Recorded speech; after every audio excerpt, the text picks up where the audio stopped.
Hello friends, welcome to just creative world. ഇന്നത്തെ recipe പപ്പായ വെച്ചുണ്ടാക്കുന്ന രണ്ട് നല്ല വിഭവങ്ങളാണ്. രണ്ടും നല്ല ടേസ്റ്റാണ്. ചോറിൻ്റെ കൂടെയൊക്കെ ഇതുണ്ടെങ്കിൽ വേറെ കറിയൊന്നും നമ്മൾക്ക് ആവശ്യമില്ല. ഒരു പപ്പായ കൊണ്ട് തന്നെ ഇത് രണ്ടും നമ്മൾക്ക് ഉണ്ടാക്കാനും പറ്റും. ഞാനിവിടെ പകുതി പപ്പായയാണ് ഒരു കറി ഉണ്ടാക്കാൻ എടുത്തിട്ടുള്ളത്. പപ്പായ കട്ട് ചെയ്യാനായിട്ടുള്ള ഈസി മെത്തേഡ്, ഇതിൻ്റെ നടുവിലൊന്ന് കട്ട് ചെയ്യുക, എന്നിട്ട് രണ്ട് സൈഡും കൂടെ കട്ട് ചെയ്ത് കൊടുക്കുക. എന്നിട്ട് നമുക്ക് കട്ടിംഗ് ബോർഡിൽ തിരിച്ച് വെച്ചിട്ട് പെട്ടെന്ന് തന്നെ ഇതിൻ്റെ തൊലി കട്ട് ചെയ്യാൻ പറ്റും. ഇതേപോലെ ആദ്യം നടുഭാഗം കട്ട് ചെയ്യുക, അതിൻ്റെ സീഡെല്ലാം കളയുക, എന്നിട്ട് രണ്ട് സൈഡും കൂടെ കട്ട് ചെയ്ത് കൊടുക്കുക. എന്നിട്ടിത് കട്ടിംഗ് ബോർഡിൽ തിരിച്ച് വെച്ചിട്ട് നമുക്ക് ഇതേപോലെ കട്ട് ചെയ്ത് കഴിഞ്ഞാൽ പെട്ടെന്ന് തന്നെ ഇത് ക്ലീൻ ചെയ്തെടുക്കാൻ പറ്റും. അല്ലെങ്കിൽ പപ്പായ ക്ലീൻ ചെയ്യുമ്പോൾ കയ്യിൽ നിന്നൊക്കെ വഴുക്കി പോകാനുള്ള ചാൻസ് കൂടുതലാണ്. ഇപ്പം നമ്മളുടെ പപ്പായ ക്ലീൻ ചെയ്ത് കഴിഞ്ഞിട്ടുണ്ട്. ഇനി ഇതിൻ്റെ ഒരു ഭാഗം ഞാൻ ഒരു കറി ഉണ്ടാക്കാൻ എടുക്കുന്നുണ്ട്, മറ്റേ ഭാഗം വേറെ കറി ഉണ്ടാക്കാനായിട്ടാണ് എടുക്കുന്നത്. അപ്പം രണ്ടും രണ്ട് തരത്തിൽ വേണം നമുക്ക് കട്ട് ചെയ്യാനായിട്ട്. ആദ്യത്തെ ഭാഗം ഞാൻ ഇതേപോലെ കട്ട് ചെയ്തിട്ടുണ്ട്. മറ്റേ ഭാഗം കുറച്ച് കനം കുറച്ച് നീളത്തിലരിഞ്ഞിട്ടുണ്ട്. അതൊരു പാത്രത്തിനകത്തോട്ട് ഇട്ട് കൊടുക്കുക. ഇനി അതിനകത്തേക്ക് എരിവിനാവശ്യമായിട്ടുള്ള പച്ചമുളക് ഇട്ട് കൊടുക്കാം. ഞാനിവിടെ 3 പച്ചമുളക് നടു കീറിയിട്ട് ഇട്ട് കൊടുക്കുന്നുണ്ട്. അതിൻ്റെ കൂടെ തന്നെ കുറച്ച് ഇഞ്ചിയും വെളുത്തുള്ളിയും ചെറിയ ഉള്ളിയും ഞാൻ എടുത്തിട്ടുണ്ട്. ഇഞ്ചി പൊടിയായിട്ട് അരിഞ്ഞിട്ടുണ്ട്, വെളുത്തുള്ളി നീളത്തിൽ കനം കുറച്ച് അരിഞ്ഞിട്ടുണ്ട്. ചെറിയ ഉള്ളി നീളത്തിലോ അല്ലെങ്കിൽ വട്ടത്തിലോ അരിയാം, എങ്ങനെയായാലും കുഴപ്പമില്ല. ഇഞ്ചിയും വെളുത്തുള്ളിയും അരിഞ്ഞത് ഓരോ ടേബിൾ സ്പൂൺ വീതം എടുക്കുക. പിന്നെ ചെറിയ ഉള്ളി 5-6 എണ്ണം എടുക്കാം. ഞാനിവിടെ 5 എടുത്തിട്ടുള്ളത്. ഇത് കുറച്ച് വലിയ ചെറിയ ഉള്ളിയാണ്, അതുകൊണ്ട് ഇത് അരിഞ്ഞു കഴിയുമ്പം 1 കപ്പിൻ്റെ അടുത്ത് ഏതാണ്ട് വരും. ചെറിയ ഉള്ളി കുറച്ച് കൂടുതലായാൽ കുറച്ചുകൂടെ ടേസ്റ്റ് ആയിരിക്കും. ഒരുപാട് ഇട്ട് കൊടുക്കേണ്ട ആവശ്യമില്ല, ഏതാണ്ട് ഈ രീതിയിൽ ഇട്ട് കൊടുത്താൽ മതി. ഇനി അതിനകത്തേക്ക് ആവശ്യത്തിനുള്ള ഉപ്പും 1/2 ടീസ്പൂൺ മഞ്ഞൾപ്പൊടിയും കൂടി ഇട്ട് കൊടുക്കുന്നുണ്ട്. എല്ലാം കൂടെ നന്നായിട്ടൊന്ന് ഇളക്കി കൊടുക്കുക. ഇനി ഇത് സൈഡിലോട്ടൊന്ന് മാറ്റി വയ്ക്കാം.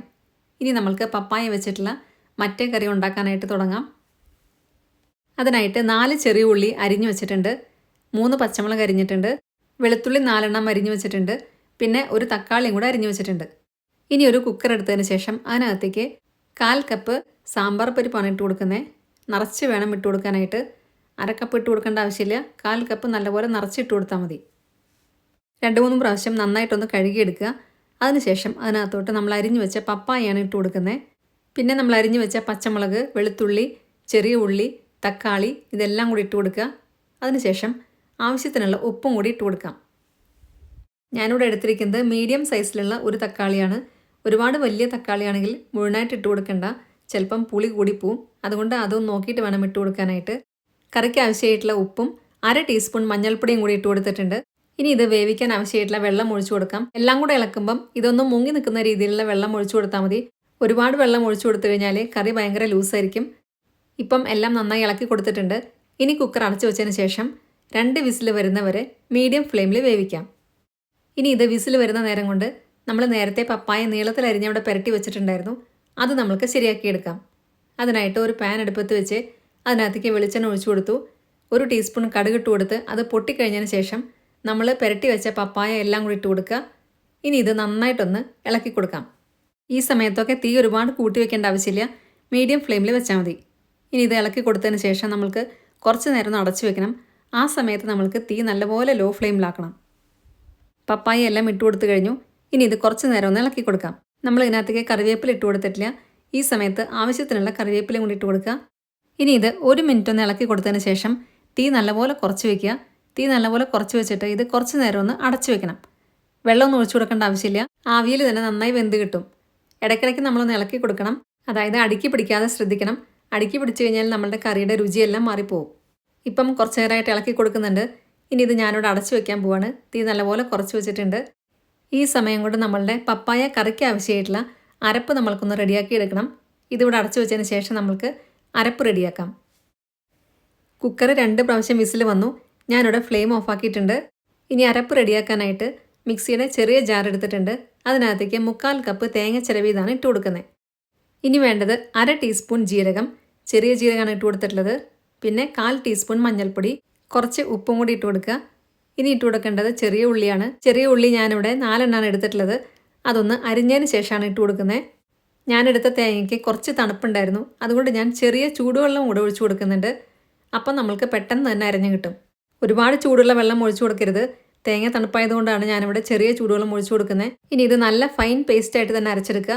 എന്നിട്ടിത് സൈഡിലോട്ടൊന്ന് മാറ്റി വയ്ക്കാം. കുക്കറിൻ്റെ സ്റ്റീമെല്ലാം പോയതിന് ശേഷം വേണം നമുക്ക് തുറക്കാനായിട്ട്. നമ്മൾ നേരത്തെ പപ്പായ മെഴുക്ക് വരട്ടി വേവാനായിട്ട് അടച്ചു വെച്ചിട്ടുണ്ടായിരുന്നു. അതിപ്പം നന്നായി വെന്ത് വന്നിട്ടുണ്ട്. ഒരുപാട് വെന്ത് കുഴയേണ്ട ആവശ്യമില്ല. നമ്മളിത് തീരെ വെള്ളം ഒഴിച്ചു കൊടുക്കാതെയാണ് വേവിച്ചത്. അതുകൊണ്ട് ഇത് ഒരുപാട് വെന്ത് കൂടത്തില്ല. ഇനി ഇതിൻ്റെ നടുവിൽ ഇതേപോലെ ഒരു സ്ഥലം ഉണ്ടാക്കി കൊടുക്കുക. അതിനകത്തേക്ക് 1 ടേബിൾ സ്പൂൺ വെളിച്ചെണ്ണയാണ് ഒഴിച്ചു കൊടുക്കുന്നത്. പിന്നെ വേണ്ടത് ചതച്ച മുളക് പൊടിയാണ്. 1 ടീസ്പൂൺ മുളക് പൊടിയും കൂടി ഇട്ട് കൊടുക്കുന്നുണ്ട്. അതും കൂടി ഇട്ട് കൊടുത്തതിന് ശേഷം എല്ലാം കൂടെ നന്നായിട്ടൊന്ന് 1 മിനിറ്റ് ഒന്ന് ഇളക്കി കൊടുക്കുക. ഇനി ഇത് അടച്ചു വെക്കേണ്ട ആവശ്യമില്ല. തുറന്ന് വെച്ചിട്ട് വേണം നമ്മളിതിനെ വഴറ്റാനായിട്ട്. ഓൾറെഡി നന്നായി വെന്തിരിക്കുന്ന പപ്പായയാണ്. അതുകൊണ്ട് അധികം വേവിൻ്റെ ഒന്നും ഇനി ആവശ്യമില്ല. മുളക് പൊടിയുടെ പച്ചമണം ഒന്ന് മാറുന്നവരെ ഒന്ന് വഴറ്റിയാൽ മതി. ഇപ്പം നമ്മളുടെ പപ്പായ മെഴുക്ക് പുരട്ടി ഇവിടെ റെഡിയായി കഴിഞ്ഞു. നമ്മൾക്ക് ഫ്ലെയിം ഓഫ് ചെയ്യാം. ഇനി നമ്മൾക്ക് കുക്കർ തുറന്നു നോക്കാം. പരിപ്പെല്ലാം നന്നായി വെന്ത് വന്നിട്ടുണ്ട്. പപ്പായ വെന്ത് കൂടിയിട്ടുമില്ല. നമ്മൾ ഒഴിച്ചു കൊടുത്ത വെള്ളമൊക്കെ കറക്റ്റ് പാകമായിരുന്നു. ഇനി വീണ്ടും ഫ്ലെയിം ഓൺ ചെയ്തതിന് ശേഷം കുറച്ച് നേരം ഇതൊന്ന് ഇളക്കി കൊടുക്കാം. എന്നിട്ട് നമ്മൾ നേരത്തെ അരപ്പ് റെഡിയാക്കി വെച്ചിട്ടുണ്ടായിരുന്നു. അതുകൂടെ നമ്മൾക്ക് ഇതിനകത്തോട്ട് ഒഴിച്ചു കൊടുക്കണം. ഇപ്പോഴും ഇത് ചെറിയ തീയിലാണ് ഇരിക്കുന്നത്. അരപ്പൂണ് ഒഴിച്ചതിന് ശേഷം ഒന്നും കൂടി ഒന്ന് ഇളക്കി കൊടുക്കുക. നമ്മൾ തേങ്ങ അരച്ചത് ഒഴിച്ചു കഴിഞ്ഞാൽ ഒരുപാട് ഇട്ട് തിളപ്പിക്കേണ്ട ആവശ്യമില്ല. ചെറിയൊരു തള വന്നാൽ നമ്മൾക്ക് ഓഫ് ചെയ്യാം. കറി ഇവിടെ ചെറുതായി തിളയ്ക്കുന്നുണ്ട്. ഞാനിത് ഇളക്കുന്നത് കൊണ്ടാണ് ഇത് മനസ്സിലാവാത്തത്. മിക്സി കഴുകി കുറച്ച് വെള്ളവും കൂടെ ഇതിനകത്തേക്ക് ഒഴിച്ചു കൊടുക്കുന്നുണ്ട്. എല്ലാം കൂടെ ഒന്നും കൂടെ ഒന്ന് തിളപ്പിക്കുക. ഇനി നമ്മൾക്ക് ഫ്ലെയിം ഓഫ് ചെയ്യാം. ഇനി നമ്മൾക്ക് ഇതിനകത്തോട്ട് താളിച്ചൊഴിക്കാനുണ്ട്. ഫ്ലെയിം ഓഫ് ചെയ്തതിന് ശേഷം ഇത് സൈഡിലോട്ടൊന്ന് മാറ്റി വയ്ക്കുന്നുണ്ട്. ഇനി വേറൊരു പാൻ അടുപ്പത്ത് വെച്ച് അതിനകത്തേക്ക് വെളിച്ചെണ്ണയാണ് ഒഴിച്ചു കൊടുക്കുന്നത്. എണ്ണ നന്നായി ചൂടായി കഴിയുമ്പം 1 ടീസ്പൂൺ കടുകും കൂടി ഇട്ട് കൊടുക്കുക. കടുക് നന്നായി പൊട്ടി വന്നതിന് ശേഷം മാത്രമാണ് നമ്മൾ അടുത്ത ചേരുവകൾ ഇട്ട് കൊടുക്കാൻ പാടുള്ളൂ.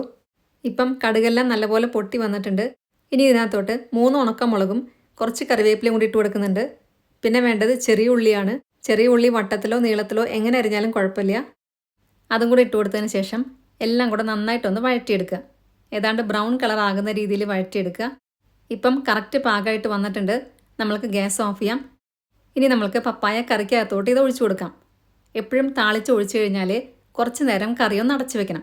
അപ്പോഴാണ് അതിൻ്റെ മണമൊക്കെ നന്നായി പിടിക്കുക. നല്ലപോലെ ടേസ്റ്റും കൂടും. അതുകൊണ്ട് ഞാനിവിടെ കറിയൊന്ന് അടച്ചു വെക്കുന്നുണ്ട്. കുറച്ച് സമയം കഴിഞ്ഞതിന് ശേഷം നമ്മൾക്കിത് ഇളക്കാം.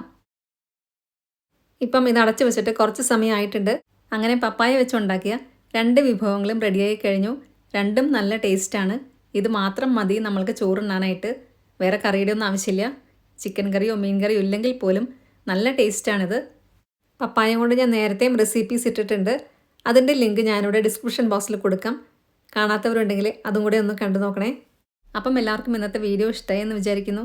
വീഡിയോ ഇഷ്ടമായിട്ടുണ്ടെങ്കിൽ നിങ്ങളുടെ ഫ്രണ്ട്സിനും റിലേറ്റീവ്സിനൊക്കെ ഷെയർ ചെയ്യാൻ മറക്കരുത്. സബ്സ്ക്രൈബ് കൂടെ ചെയ്യുക. അതിൻ്റെ സൈഡിലുള്ള ബെല്ലൈക്കണിലെ ഓൾ എന്നുള്ള ഓപ്ഷനോടെ ക്ലിക്ക് ചെയ്യുക. അപ്പം നെക്സ്റ്റ് ടൈം ഞാൻ വീഡിയോ ഇടുമ്പോൾ പെട്ടെന്ന് തന്നെ നിങ്ങൾക്ക് നോട്ടിഫിക്കേഷൻ വരുന്നതായിരിക്കും. ഇത് ഉണ്ടാക്കി നോക്കിയതിന് ശേഷം നിങ്ങളുടെ ഫീഡ്ബാക്സ് എല്ലാം കമൻസിലൂടെ അറിയിക്കാൻ മറക്കരുത്. നല്ലൊരു വീഡിയോ ആയിട്ട് വീണ്ടും കാണാം. താങ്ക്